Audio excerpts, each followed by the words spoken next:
Good evening. So, a question that came up a few times in the comments section of my video on the SS Great Eastern, which I'll link down below if I remember, was this. Is it true that they found skeletons when they were breaking the Great Eastern up? Good question. So let me explain the story. The story goes that while the Great Eastern was being built, a pair of workers, a riveter and his boy assistant, were accidentally entombed within the ship's hull. Their skeletons were found when the ship was being broken up. Some versions of the story blame this for the ship supposedly being cursed. It's a nicely macabre story, but is it true? Well, short answer, no. Please don't click away. None of the books I consulted when writing the script for the original video mentioned such a gruesome discovery other than as hearsay. None were willing to definitively say this happened, which to me suggests that there is no reliable source for the claim.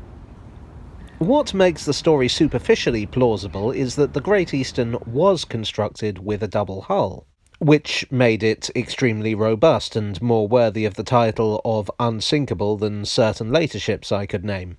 We also tend to think of the Victorians as having a very lax attitude to health and safety. So to deal with the latter point, it's true that labour laws weren't so great back in the mid-19th century. The employer had some duty of care to their employees, but it was pretty limited. The employee was mostly expected to take care of themselves.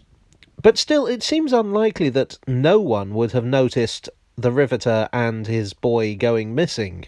The shipyard needed all hands on deck, so to speak, to get this monster constructed. Now, some versions of the tale do allude to a riveter going missing from the shipyard, but none are able to name him. But alright, let's say they somehow went missing without being noticed by their fellow workers or their foreman.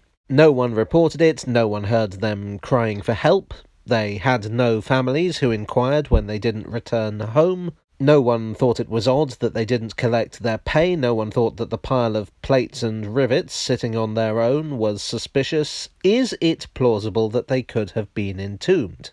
Well, not really. The hull had inspection hatches. It was entirely possible to get in and out. In fact, we know that the Great Eastern was repaired several times, including on one occasion when its hull was ripped right open off Long Island Sound. It seems incredibly unlikely that at no point did anyone find the corpses of the two workers while inspecting inside the hull or carrying out repairs. That's assuming they were unable to leave by themselves and unable to alert anyone to their presence. We also need to consider the way that riveters worked. First of all, they worked in threes, not twos. There was a riveter, a riveter's mate, and a holder-on. The riveter's mate pushes a rivet through the plate that needs to be held in place. The holder-on holds on to the rivet with the assistance of a hammer, and then the riveter, or basher, smacks the rivet with a hammer to squash it into shape.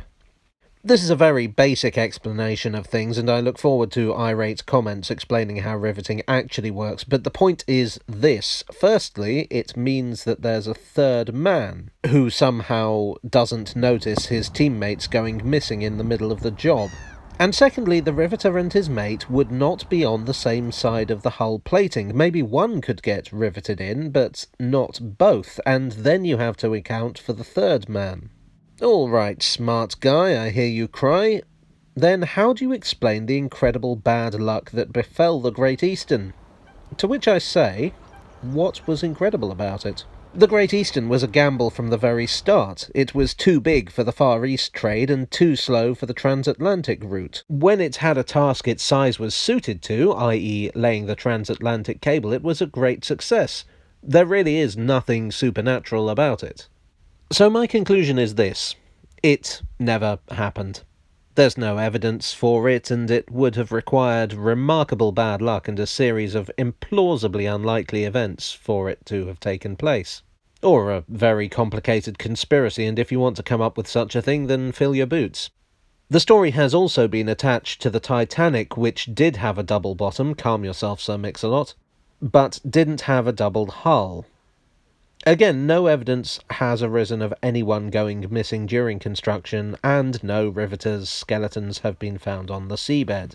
The only comparable incident I can think of that certainly did happen is circa 1898 during construction of the West Highland Line at Loch Nan Uav Viaduct, which I'm probably pronouncing wrong.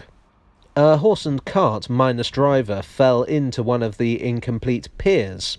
Scans carried out in 2001 revealed that there was indeed a horse and cart buried in there. So yes, accidents happen. But this particular one, the riveter and his mate trapped in the Great Eastern, almost certainly didn't. I hope you found this video suitably riveting. If you did, then please do leave a like and maybe subscribe if you haven't already done so. As always, I'd like to thank my donors on Ko-fi and Patreon for being the plating to my double hull. And I'll see you all again very soon. Cheerio.